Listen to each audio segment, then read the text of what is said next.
соли 2017 дар натиҷаи кӯшишҳои пайвастаи ҷомеаи меҳнатии муассисаи давлатии хоҷагии ҷангалӣ ба номи ғаниҷон мусоифи ноҳияи деваштич дар ҳамкорӣ бо шарикони рушд дар доираи лоиҳаи идоракунии захираҳои оби миллӣ ниҳолхонаи хурд ташкил карда шуд.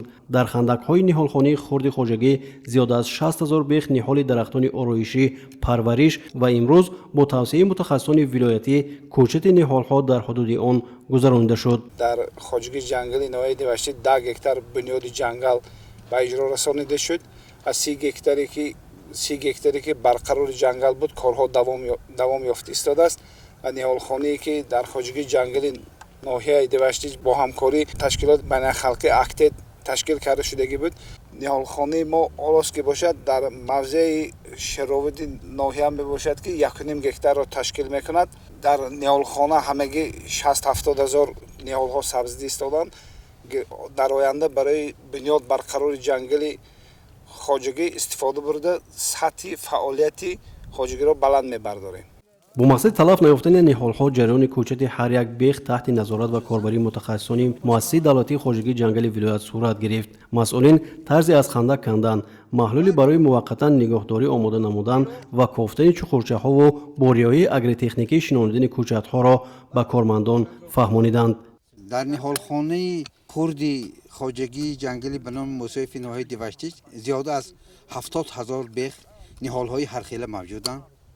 дар хандақҳояш бошад 14 000 бех ниҳолҳои сӯзанбарг мавҷуданд ва бо ҳисобҳои пешакӣ дар як сол бо воситаи ин ниҳолҳо мо метавонем 80 гектар заминро яъне замини фонди давлатии ҷангалро бунёду барқарор кунем.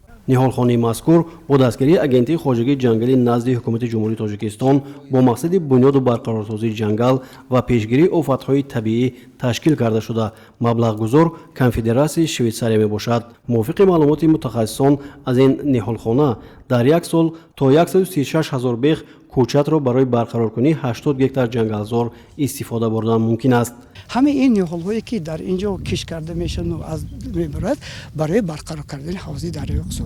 ҳамин сол мувофиқи лоиҳа дар инҷо аз тухмаш бодоми кошта будам. ҳамин сол то мана ҳамин санаи 23 5000 дона бехи ниҳоли бодоми кӯчат карда ба ҳавзаи дарёи Оқсу шинонданд. ин ҳам бошад барои барқарор кардани ҷангал.